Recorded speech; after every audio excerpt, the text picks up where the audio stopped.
pensando em ti, porque eu acompanhei, assim, eu fiz meio que um binge do teu podcast, assim, depois que meu irmão me mostrou, porque, bom, querendo ou não, como tu falou, né, muito psicólogo, médico, nutricionista, muita coisa de aprimoramento pessoal e realmente temas que fazem muito sentido para mim. O que tu acha que tu mudou do início dos podcasts para hoje, assim? Tipo, até como entrevistador, mas assim, até como pessoa também. Muito. É bizarro. Convida o galera. Não convido, não. Não vão lá e assistam o episódio 00 do meu podcast. Agora vai ter um boom de visualização. Nossa, eu tenho muita vergonha desse episódio. Mas enfim, tá lá. Episódio 00, tipo, uma pessoa quase completamente diferente, assim. Uhum. Eu já era uma pessoa interessada quando eu vou remontar na minha cabeça, assim, quando eu comecei a me interessar por desenvolvimento pessoal, em buscar me sentir bem, da melhor forma e tal, é muito cedo na minha vida. Tipo, 8, 10 anos de idade, já tenho alguma memória, eu tentando melhorar, como assim, uma tristeza que eu tô sentindo, alguma coisa do tipo. Então, algo que sempre teve em mim. Só que quando eu comecei o podcast, eu vim de uma fase, tipo, que eu ignorava completamente a saúde, ignorava completamente... Não ignorava completamente, mas assim, eu ignorava uma boa parte das minhas emoções, sabe? Então, tipo, eu me modulava minhas emoções com artifícios não muito interessantes. Então, por exemplo, tô cansado, vou tomar...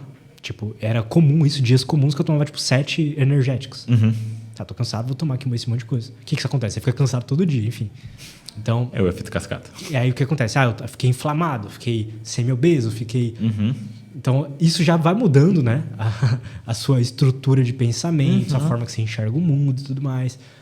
Fiquei meio triste. Eu lembro que dias estava muito ansioso para dormir, tomava vinho, tomava alguma coisa que tinha ali na geladeira, alguma cerveja, alguma coisa, né? Então, antes do podcast, eu era essa pessoa, assim. Talvez o que seja a grande maioria das pessoas, né? Anestesiando sentimentos. Quando o podcast começou, eu comecei junto a fazer terapia, quase que junto ali. E aí, um dos primeiros episódios do podcast, não lembro se foi o 9, se foi o 12, eu levei o primeiro psicólogo lá, o Akin. E aí, psicologia, neurociência já era um assunto que eu estava muito interessado. Eu já vinha assistindo vários gringos sobre isso e tal. Mas aí, quando eu falei para ele, cara, então, como que a gente... Tipo, episódio 9, tipo, logo no início, algo do tipo assim. Tá, mas como que a gente, então, não se sente ansioso? Aí ele me trouxe o primeiro ensinamento que mudou completamente a minha vida, que é tipo, cara, não existem... Você não precisa parar de ser ansioso. Tipo, ele é uma emoção que você vai sentir e ela não é boa nem ruim. Ué, como assim? Ela não é ruim? Ela é ruim, sim. Não, mas ela não é boa nem... Ele me explicou por A mais B que é uma emoção e ela tem... ela pode ser disfuncional. Ela pode ser desagradável de se sentir. Ela é desagradável de se sentir, mas ela tem uma função em vários momentos. Depois daquele dia... Tipo, mudou muito a minha vida, assim. E claro, cada convidado que vai lá eu aprendo alguma coisa. Então, são mais de 160 episódios, velho. Tipo, que eu aprendi muita coisa. Eu nunca saio aprendendo uma coisa só, duas. Não, eu aprendo muito. Então, é como... O podcast, ele é um hack pra vida, eu falo isso. Tipo, ele é um hack... Eu aprendi muito, muito, muito, muito pouco tempo. Eu imagino como é que vai ser daqui, tipo, 5 anos fazendo podcast assim, direto, sabe? Então... Posso te dizer com certeza que o podcast foi... mudou completamente. Mudou completamente quem eu sou, assim. É muito difícil pensar quem você é, né? Mas eu vejo que ele recuperou algo que se perdeu, por exemplo, da infância para a adolescência. Então, por exemplo, depois que as pessoas começam a te excluir de grupos ou começam a tentar moldar o teu comportamento, falam, não faz isso, vai por outro caminho, você vai mudando, né? Você vai criando ferramentas para lidar com essas coisas ruins da vida. E aí você se torna uma pessoa X. O que o podcast fez comigo foi trabalhar em, tipo, realmente quebrar todas essas crenças e tudo mais, e eu me sinto muito conectado com quem eu era quando criança, sabe? Tipo, uma pessoa curiosa, uma pessoa que gosta de criar, que também, tipo, não se importa muito com, tipo, com a sociedade, tipo, com a ideia de... Tipo, eu tô aqui sem tênis, sabe? Eu não tenho mais essas coisas, sabe? Que parece que todo mundo tem. Mas quando a gente é criança, a gente não tem. Sim. Então eu me conectei de novo com quem eu sempre fui, mas essa pessoa se perdeu com o tempo, sabe? Você conhece várias substâncias interessantes, né? E aí você vai criando um outro tipo de pessoa que talvez não seja quem você goste de ser, né? E eu não era quem eu gostava de ser, com certeza. Então, o podcast e a terapia mudaram minha vida muito. Como que tu diria que a terapia mudou a tua vida? Qual o papel da terapia nessa mudança e qual o papel da terapia na tua vida hoje? Ah, boa. Boa, nossa, porque é diferente. Sim. A primeira fase de terapia que eu comecei lá quando comecei o podcast, mais ou menos, foi realmente para me ensinar ferramentas, né? Eu estava completamente perdido sobre pensamentos, sobre emoções, não sabia lidar com essas coisas, né? Então, eu consigo me recordar facilmente que a melhor ferramenta que eu já aprendi na vida foi aquele diário de pensamentos lá. O RPD. O RPD. Façam registro de pensamento. Se o terapeuta de vocês está falando para fazer, confie nele. É legal. Não, confia. É incrível. É incrível. É super bom. E quando a gente tem paciente... É tão besta, mas é tão incrível. Mas é que faz todo sentido. É que faz simples, mas é elegante. E é aquela coisa, né? O simples não é necessariamente fácil. Exato. Então, a primeira coisa que mudou completamente a minha vida foi as ferramentas mesmo, o RPD. E me parece que quanto mais você vai fazendo terapia... nessa primeira fase, eu cheguei a receber alta, né? Fiquei super bem e tal. Só que aí eu desandei. Depois eu recebi alta no final do ano 2021. Em 2022 eu tive 3... Não sei se foi burnout, mas foi tipo uma crise de burnout. Um esgotamento. Foi bem ruim, experiências bem zoadas. Tomei várias decisões que não se encaixam com meus valores. Então, apesar de eu ter recebido alta, eu acho que e a decisão de receber alta fazia muito sentido ali naquele momento. Tanto na minha visão quanto na visão da terapeuta. Eu recebi alta, só que eu voltei a ter várias, crises, vamos botar aqui entre aspas, crises ali em 2022.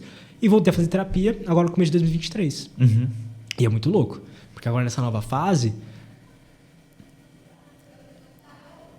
eu cheguei falando assim, eu sei o que me ferrou ano passado. Eu sei o que aconteceu. E aí é muito louco como essas coisas voltam a aparecer. Só que agora com a terapia e fazendo toda semana de novo, eu consigo falar para o pessoal, eu tô sentindo isso aqui. Eu tô sentindo isso aqui, nessa situação. Me parece um pouco com o que eu senti no ano passado. Ela falou, então, e vai, sabe? Eu não tô com pressa de receber alta, na verdade eu nem quero. Hoje eu vejo a terapia tem várias vezes que eu tô chegando lá na terapia e falo assim, não tem nada pra falar. A semana foi maravilhosa. E a maioria dessas vezes eu acabo chorando, sei lá, falando alguma coisa que você nem lembrava, ou falando alguma coisa assim que você esqueceu de pensar sobre.